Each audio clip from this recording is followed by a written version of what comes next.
त्यासोबत आपण निर्णय केला आमच्या महिलांना एसटी मध्ये 50% सूट आपण दिली। एसटीचं तिकीट महिला असली तर 50%च लागतं। हा निर्णय घेतल्यानंतर एसटीचे लोक आमच्याकडे आले, म्हणाले हो असा निर्णय तुम्ही करतात, आमची एसटी डबघाईला येईल, आमची एसटी नुकसानीत जाईल। मुख्यमंत्र्यांनी आम्ही सगळ्यांनी त्यांना सांगितलं काळजी करू नका, तुमच्या एसटीला आम्ही डबघाईला येऊ देणार नाही, आम्ही पैसे देऊ, आम्ही तुम्हाला मदत करू। 1 महिन्यापूर्वी ते सगळे आले, आम्हाला म्हणाले साहेब ही जी महिलांना 50% तिकिटाची योजना आहे, काही झालं तरी बंद करू नका। अरे म्हटलं तुम्ही तर रडत आले होते मागच्या वेळी।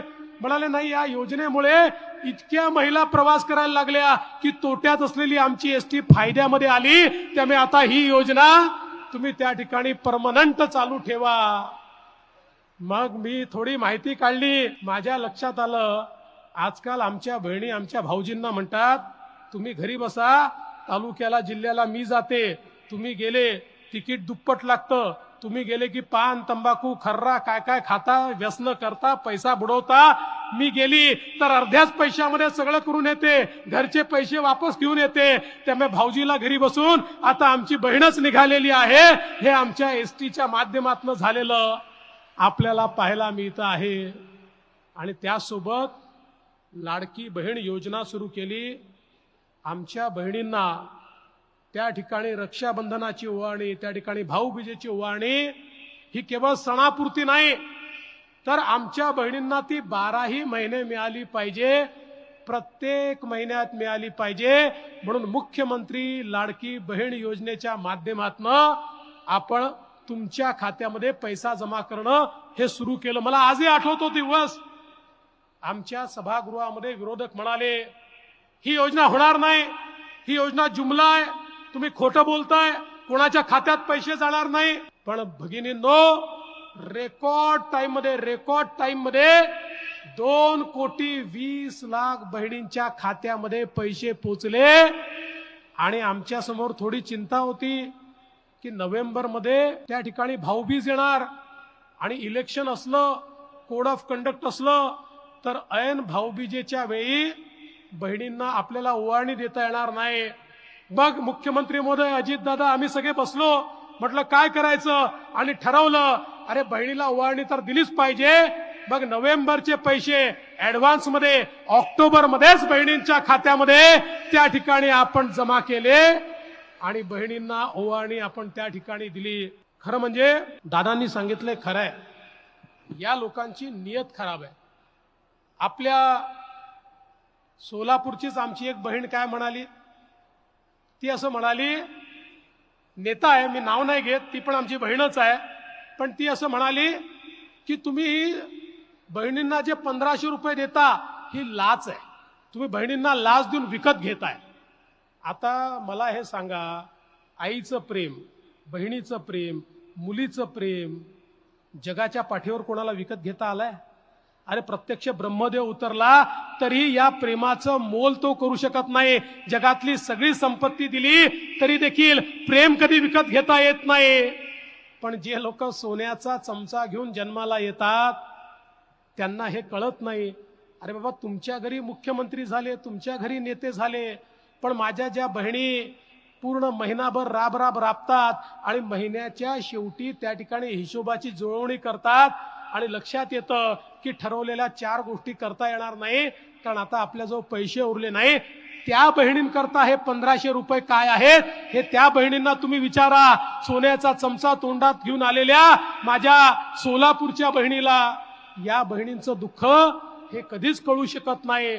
आणि म्हणून यांनी सांगितलं आमचं सरकार तर येऊ द्या, पहिल्या कॅबिनेटला मुख्यमंत्री लाडकी बहीण योजना आम्ही रद्द करून टाकू। अरे वेड्यांनो, ज्यांच्या मागे एवढ्या बहिणी आहेत, सरकार त्यांचंच येणार आहे, तुमचं सरकार येणारच नाही आहे। जे बहिणींचे भाऊ आहेत त्यांचंच सरकार या ठिकाणी येणार आहे। आणि बघा हे सावत्र भाऊ कसे आहेत, या सावत्र भावांनी काय केलं माहिती आहे? आपले काँग्रेसचे अध्यक्ष नाना पटोलेजी आणि काँग्रेसचे माजी मंत्री सुनील केदारजी, या दोघांचाही जो निवडणूक प्रमुख आहे अनिल वडपल्लीवार, अधिकृत ऑफिशियल निवडणूक प्रमुख, तो नागपूरच्या हायकोर्टात गेला आणि हायकोर्टामध्ये त्यांनी याचिका दाखल केली आणि सांगितलं लाडकी बहीण योजना बंद करा, लेक लाडकी योजना बंद करा, पिंक रिक्षाची योजना बंद करा, मुलीच्या मोफत शिक्षणाची योजना बंद करा, एसटीची योजना बंद करा. आणि त्यात त्यांनी काय लिहिलंय, त्यांनी हे म्हटलेलं आहे की हे सरकारी पैशाचा अपव्यय आहे, एक प्रकारे तुम्ही कचऱ्यात टाकताय ते पैसे आणि म्हणून या योजना बंद करा. अशा प्रकारची या सावत्र भावांनी याचिका दाखल केली. पण मी तुम्हाला सांगतो, तुमचे सख्खे भाऊ मुंबईमध्ये बसले आहेत, काहीही झालं तरी आम्ही या योजना बंद होऊ देणार नाही. यांनी कितीही प्रयत्न केला तरी देखील अरे बहिणींचं बळ आमच्या पाठीशी आहे, त्यामुळे या योजना आम्ही बंद होऊ देणार नाही. आज आपण पाहू शकतो, एकीकडे बहिणींना, आमच्या महिलांना मोठ्या प्रमाणात आपण मदत केली, दुसरीकडे दादांनी सांगितलं आपल्या शेतकऱ्यांकरता आपण विजेचं बिल माफ केलं.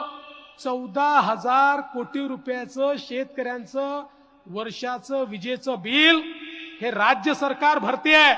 राज्य सरकार थेट महावितरणच्या खात्यात देत आहे आणि म्हणून शेतकऱ्यांना 000 लिहिलेलं बिल येत आहे आणि पुढचे 5 वर्ष शेतकऱ्यांना वीज बिल माफी ही कायमच राहणार आहे. हे देखील या निमित्ताने मी आपल्याला सांगतो. पण यासोबत आम्ही मुख्यमंत्री सौर कृषी वाहिनीची योजना आणली. या योजनेमुळे आमच्या शेतकऱ्याला दिवसा 12 तास वीज ही 365 दिवस मिळेल. शेतकऱ्यांना रात्री शेतीमध्ये जाऊन राबावं लागणार नाही. ही व्यवस्था देखील आपण केलेली आहे. मी आधीच सांगितलं, उपसा सिंचन योजनाचंही सौर ऊर्जितीकरण केलेलं आहे. यासोबत एक योजना अजून आणली आहे. आमच्या शेतकऱ्याला मागेल त्याला सौर कृषी पंपाची योजना आणली. जो मागेल त्याला ती योजना आहे. या योजनेच्या अंतर्गत तुम्हाला केवळ 10% पैसे भरायचे आहेत. 10% पैसे तुम्ही भरले की 90% पैसे आम्ही देणार. तुम्हाला सौर कृषी पंप देणार. पुढचे 25 वर्ष तुम्हाला विजेचा 1 पैशाचा खर्च येणार नाही. 25 वर्ष शेतकरी विजेच्या पैशापासून मुक्त. 25 वर्ष मोफत वीज माझ्या शेतकऱ्याला या योजनेत मिळणार आहे. आणि त्यासोबत या योजनेमध्ये पंप चोरीला गेला, तुटफूट झाली, इन्शुरन्स काढून ठेवलेला आहे. 5 वर्ष काही झालं तर त्याचं मेंटेनन्स सरकारकडे घेतलेलं आहे. त्यामुळे आमच्या शेतकऱ्याला दिलासा देण्याचं काम आपण करतोय. 1 रुपयामध्ये पीक विमा आपण दिला. 1 रुपयाच्या पीक विम्याने या ठिकाणी राज्यातल्या 1,20,00,000 शेतकऱ्यांना 8,000 कोटी रुपये त्यांच्या खात्यामध्ये मिळाले. बंधू भगिनींनो, हे महिलांचं सरकार आहे, हे शेतकऱ्यांचं सरकार आहे.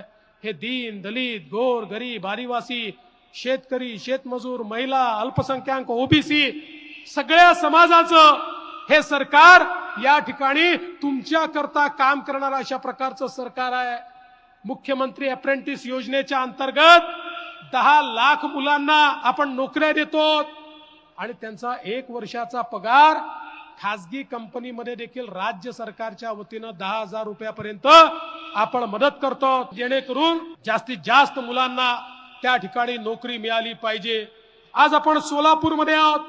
या सोलापूरमध्ये देखील आपल्या सरकारनं वेगवेगळी कामं केली. मग टेंभूची योजना असेल, त्याच्यामध्ये सांगोल्याची योजना असेल, त्या ठिकाणी कालच मंगळवेढ्याची योजना आपण केली. या जिल्ह्यातल्या दुष्काळी भागाला दुष्काळी शिक्का पुसण्याचं काम हे महायुतीच्या सरकारमध्ये आम्ही करतो आहोत. आता या जिल्ह्यातला दुष्काळी भाग हा दुष्काळी भाग नसेल, तो पाणीदार भाग असेल, अशा प्रकारचं काम आज आपण या निमित्ताने केलेलं आहे. आणि एवढंच नाही तर वेगवेगळे हायवेंचं इतकं मोठं जाळं या जिल्ह्यामध्ये आपण उभं केलं. आता सोलापूर जिल्ह्यातनं कुठल्याही दिशेने जा, तुम्हाला त्या ठिकाणी हायवे झालेले दिसतात किंवा काम सुरू असलेलं दिसतं. एक प्रकारची कनेक्टिव्हिटी आपण तयार केली. या सोलापूर शहरामध्ये इतके वर्ष झाले पिण्याच्या पाण्याची योजना नव्हती. 800 कोटी रुपये त्या योजनेला दिले. मी आमच्या म्युनिसिपल कमिशनरचं अभिनंदन करतो. त्यांनी 90% काम त्याचं पूर्ण केलं. उरलेलं 10% काम देखील आपण पूर्ण करू. आणि सोलापूर शहराला प्रत्येक दिवशी रोज ॲश्युअर्ड अशा प्रकारचं पाणी आपण देणार आहोत. सोलापूर शहराची परिस्थिती अशी होती, पाणी उशाला आणि कोरड घशाला, पण ती परिस्थिती आता बदलली आहे आणि पुढच्या काळामध्ये रोज पाणी या शहराला मिळणार आहे. हे आपल्या महायुतीच्या सरकारनं करून दाखवलं. आता जवळपास 450 कोटी रुपयाची भुयारी गटारीची योजना देखील अंतिम टप्प्यात आहे. आज किंवा उद्यामध्ये त्यालाही मान्यता मिळणार आहे. या सोलापूरमध्ये केलेल्या कामांची यादी जर मी वाचायला लागलो तर खूप वेळ त्या ठिकाणी निघून जाईल. पण पंढरपूर असेल, अक्कलकोट असेल, तुळजापूर असेल, ही सगळी तीर्थस्थानं जी आमची शक्तीस्थानं आहेत. खरं म्हणजे नवरात्र चाललेलं आहे. आई जगदंबेचं या ठिकाणी आव्हान आपण करतो. आई तुळजा भवानीला आपण सगळे साकडं घालतो.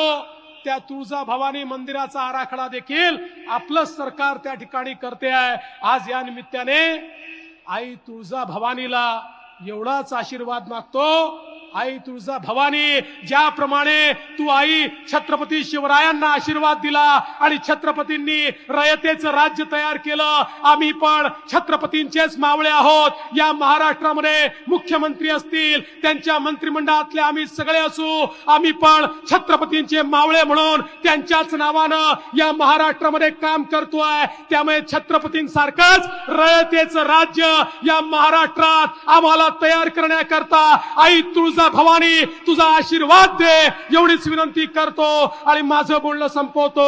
जय हिंद, जय महाराष्ट्र.